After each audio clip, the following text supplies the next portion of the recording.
именно осы стратегияның арқасында мен алғашқы 10 000 доллар табысымды жасадым. I've seen you a million ways to get things back your way. Бүгін сіздерге мен айтып беремін қалай трейдинг саласына келдім. Сіздер зато білетін боласыздар, қандай қателіктер жасамау керек, және көз қарастарында хочу максимально өзгертіп тастауға. Неге десеңдер, трейдинг саласын көбісі былай временный темка сияқты қарайды. Пришел, заработал деньги и ушел. На самом деле олай емес, оның өзінің бір белгілі бір қағидалары бар. Олай айтқанда, трейдинг саласын сыйлаған жағдайда ол саған ақшасын береді. Ол қалай сонда? Егер де сен жаңағы шыдамдылық танытсаң, эмоциямен жұмыс жасасаң, негізінде келетін болсақ, тек анализ, оның барлығы өте оңай. Smart Money, индикаторлар. Менің как раз таки жасаған қателігім, мен трейдинг саласын бастаған кезде шамамен 3 миллион теңгеде ұтылысқа шыққам. Но потом барып мен өзімнің алғашқы 10 000 доллар табысын жасадым. Сол туралы сендерге как раз таки бүгін айтып беретін боламын. Итак, сонымен мен трейдинг бастап жатқан кезде интернеттен қарадым, ютубтан қарадым, үйрендім, пытался, но все-таки не получалось. Неге десеңдер, мен ойладым, мұнда білім маңызды деп. Стратегияларды білу, құралдарды білу, на самом деле совсем не так.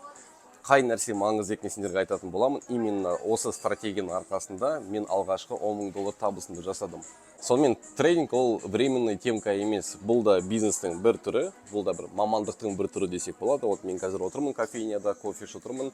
Осы кофейняны жүргізу үшін өздерінің бір құралдары бар, арнайы. Бухгалтерия бар, маркетинговый часть, сервис, кофе. Сол сияқты трейдингтің өзінің бір қағидалары бар. Ол анализ емес, анализ ол второстепенный, ол артта жатыр. Ең басында ол психология. Сендер қалай осыны түсінесіңдер, қалай трейдингті осылай стабильный табысқа келетін мамандық ретінде қабылдай бастайсыңдар, сол кезде сендердің табыстарың өседі. Бұл біріншіден. Екіншіден, трейдингта потолок жоқ. Не такого мен трейдингті полностью үйреніп алдым деген. Сен постоянно үйренесің, әрине сен табысың өсіп отырады бұл арқасында. Дегенмен, осындай бір психологический фактор бар да. Мен байқадым, көптеген адамдар Google-ға сұрақ қоюға ұялады екен, қорқады екен точнее.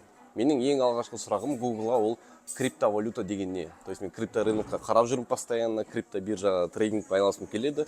Но бір қорқыныш бар. Ол қорқыныш неге бар менде? Себебі менде білім жоқ. Не нәрсе екенін білмеймін. Блокчейн, что это такое? Зачем инвестировать деньги туда, где ты не разбираешься деген сияқты? Ең бірінші сұрағым, криптовалюта деген не? Артынан кетті. Блокчейн деген не?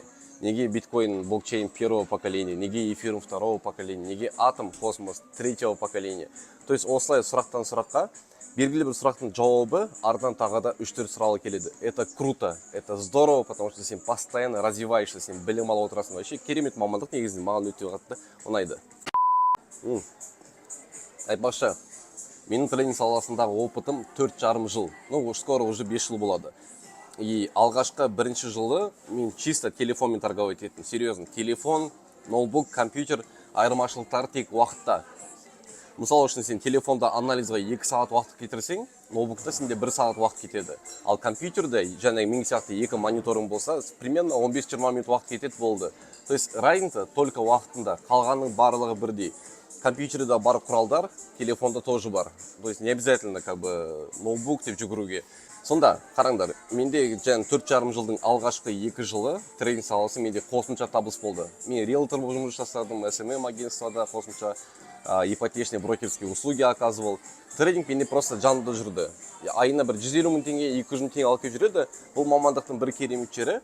Айтма жаңа, бұл да бизнестің бір түрі. Саған бұл бизнесті бастау үшін барын тастаудың қажеті жоқ. Ты можешь дополнительно алып жүріп, болашақта әбден үйреніп, практиканың арқасында сен уже стабильно табысқа шыққан кезде основной жұмыстан шығып кете аласың. Даже шығу керек. Өйткені жаңа айттым, мен трейдинг ол психология. Сен спортпен айналысу керексің, сен кітап оқу керексің, сенде медитация болу керек, сенде жаныңдағы адамдардың өздері бір успешный болу керек, чтобы сенің торговляң успешный болатындай. Егер де ондай болмаса, хоть миллион жерден миллион стратегия бел, точнее, сен бұл жерден ақша таппайсың. Так, неге ортаның бар болғаны маңызды? Негізінде мен трейдинг саласын өзім жалғыз бастаған жоқпын. Мен достармен бастадық. 180 000 теңге тұратын курсты біз 60 000 теңгеден қосылып 3 бала алып оқыдық. Бастадық, үйрендік, бірақ ары қарата команда ретінде қалыптаспадық. Неге десеңдер, араларымызда бір момент болды, то что орта привычкалар болған жоқ жақсы. То есть екі досым, олар енді шөп шегетін әдеттері болатын. Постоянно накурились, потом болды, бізде как-то қалыптаспайды ары қарата.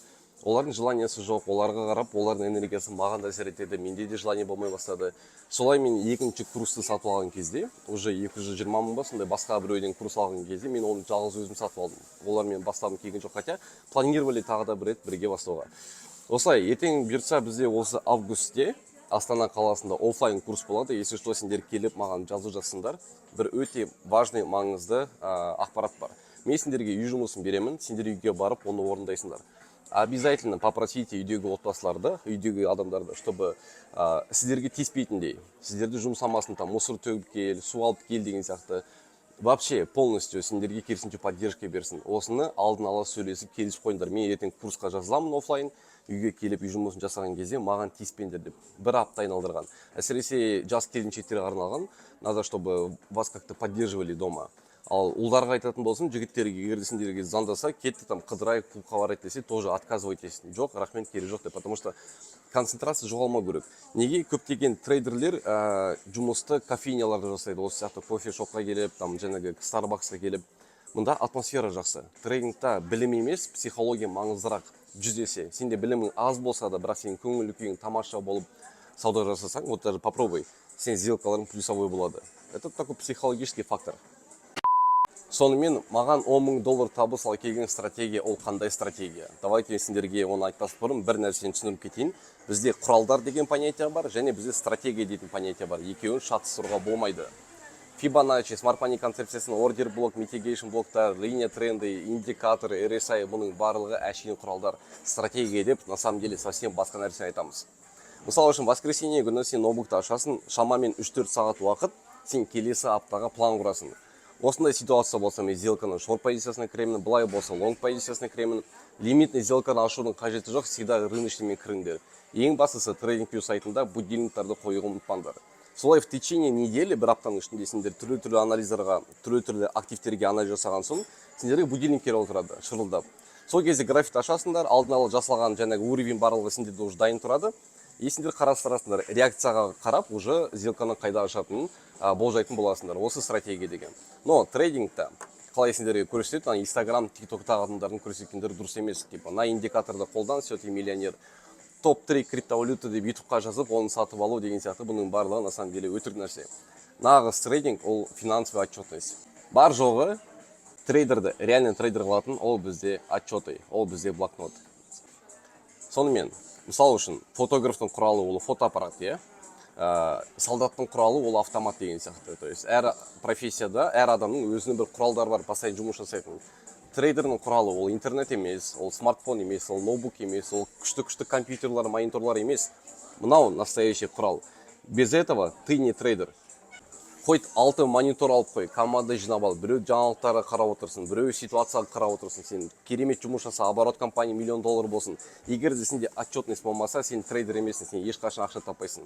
Вот миллион стратегия білсең де. Вот осыны мен қалаймын, чтобы сендер түсінетіндей. Трейдинг деген осы екен ғой, сендер басқа зәкпен қарайсыңдар ғой бұл салаға. Сол кезде бірақ сендердің табыстарың шығады. Сонымен, бұл блокнотта қалай жүргізесіңдер? Міндетті түрде әр адам өзіне удобно жасап алады. Мысалы үшін бір пример көрсетейін. Мынау менде шамамен уже 15-ші блокнот. Жазасыңдар актив, мысалы үшін Comp USDT, ADA USDT валютные паралары, евро, доллар, Apple компания акциясы кете береді. Сумма сделки постоянно $45, то есть депозиттің мысалы үшін 2%, немесе 5%. То есть сендерде қазір мысалы үшін сендер депозиттарында $1000 болса, $1000 әрқашан тек қана 5%-ны сделка ашу керек. Әр сделка, немесе 10%. Осы екеуін біреуін таңдайсыңдар, и сол бойынша жұмыс жасайсыңдар.